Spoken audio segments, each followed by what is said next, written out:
Okay, so I'm ready to do my unboxing for the Gold Zero Extreme 350i power pack. I should have done this last week. I've already inspected the power pack from the packaging. There's a charge indicator, which is again at 80% like before.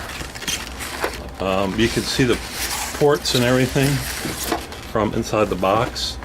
After what I went through last time, I would recommend people who order this do just a visual basic inspection from the outside the box.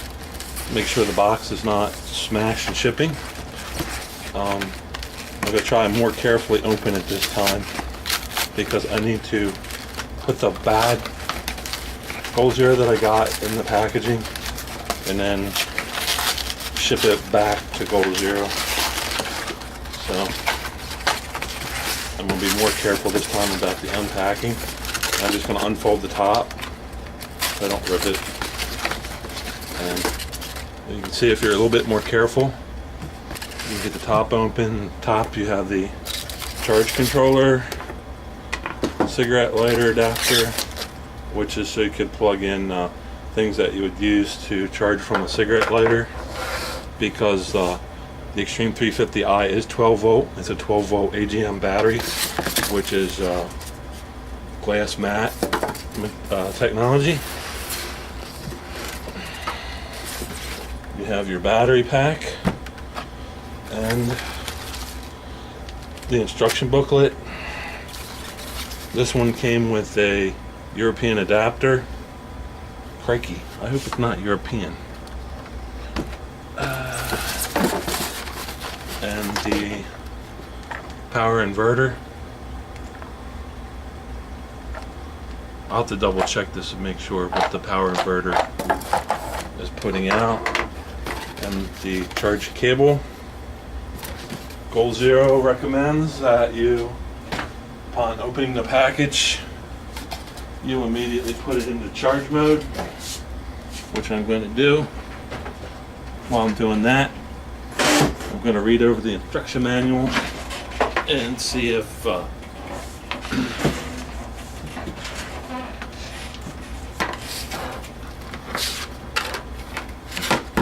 it is required, or what the output is on the power inverter, which is right here. I'm going to check the bottom, see if the bottom lines up. Now, once again, for whatever reason, the bottom of the case does not line up. So I'm going to hold that up. But it doesn't appear to be cracked anywhere. It's a little bit smudged. Alright, I'm going to plug the 120 power cord into my power thing on my computer.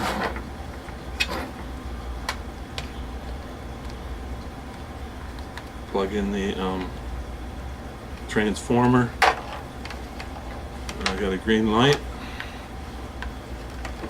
The input is 16.5 volts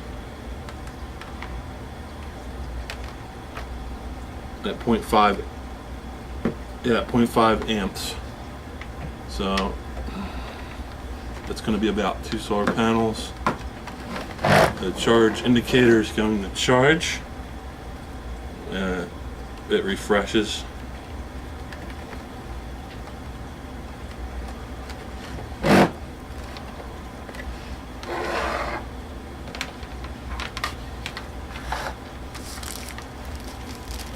I'm going to open the instruction booklet, user guide.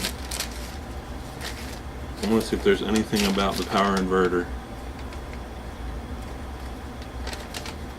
The problem is if you have a European outlet, that's 220 volts. The US outlet is 120.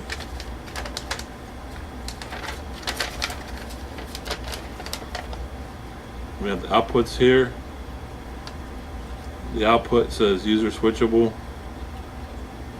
120 to 220, which I just said.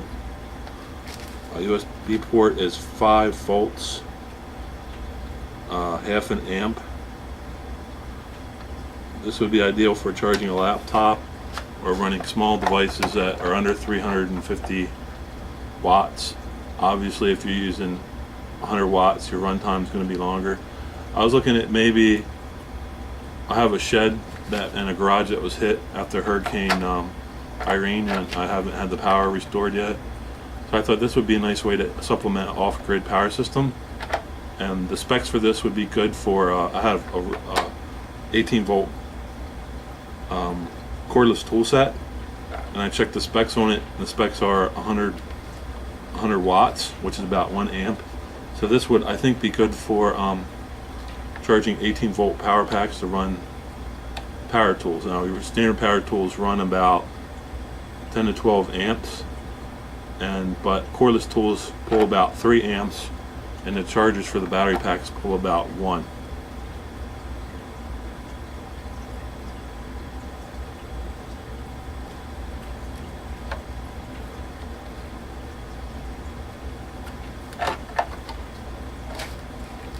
Okay, to switch the power here, I'm looking at how to switch the power. There is indicators for the power inverter, which I'm not going to use that. I'm going to test that after it's fully charged. But there is a switch here, and I just pulled the little cover off. There's a little cover, and you can switch on the front. Here's where you plug the power in, and you can switch the power. There's a little switch that goes up and down. 110 is for US, 220 is for European.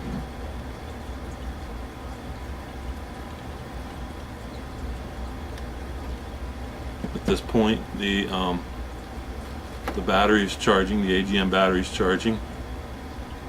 You could do a brief calculation on the specs online. They said you could charge this amp input at 10 amps. It says that in the manual, 150 watts input. So you could use, according to the specs on the manual, 150 watts of solar power with the specs 15 to 16 volts going in. I would reduce that to maybe 60 watts or 70 watts because the specs on the actual battery itself says half an amp. So that might be something that Goal Zero needs to look in. The new product is going to have they already have a new product out. The new product is going to have the inverter in the face right here. So this part will be kind of sort of on top, and it'll be integrated. Everything will be integrated into one package. And the same thing with the Yeti 1250. Next month, if this is alright, and it looks like this is okay, next month I'll be getting the solar panel. I'll be getting one solar panel, then in a few months I'll get a second one, so I'll have 60 watts of input. If Goal Zero says it'll stand behind the technical specs here of having 150 watts going in, I'll get a 150 watt solar panel and plug it in, but I'm a little iffy on that. So that's web suspect out, and I'll be doing another video on the Goal 350 Extreme Eye power pack. Okay, so the Goal Zero is charging, and before I had a mysterious whining sound. The whining sound is back. The charger, oh man, charger is very hot. I'm gonna think I'm gonna unplug it because it's just way too hot. I'm gonna unplug it from the port first, but I'm not totally sure what's going on. I'm going to unplug it from the outlet second, and I'm going to wait till it cools off before I start charging again. And now the charge indicator is still flashing even though it's not charged. So this is getting to be quite fascinating here. Maybe that's just the process. Now my friend was asking me what this can run. He was like, can this run a fan? I think I said before, maybe a mini fridge. I'm thinking 100 watts is a good range to use. And so you're going to have about 160 watts, maybe just 60 watts going in. It says it can put in 150. I'll have to talk to Goal Zero more about this. And so the object here is to be using less power than you're putting in. So, you know, I'm thinking for a full day of charging, you're going to have 60 watts going in, and then, like I was saying, I'd like to use it to charge batteries for my battery pack at 1 amp. So yeah, I think that's a good range for having going out as 100 watts.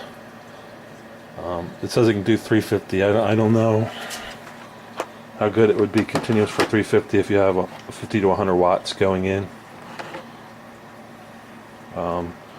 Maybe for a very short amount of time. A fan that might be 1 amp, a good comparison might be 100 watt light bulb, maybe.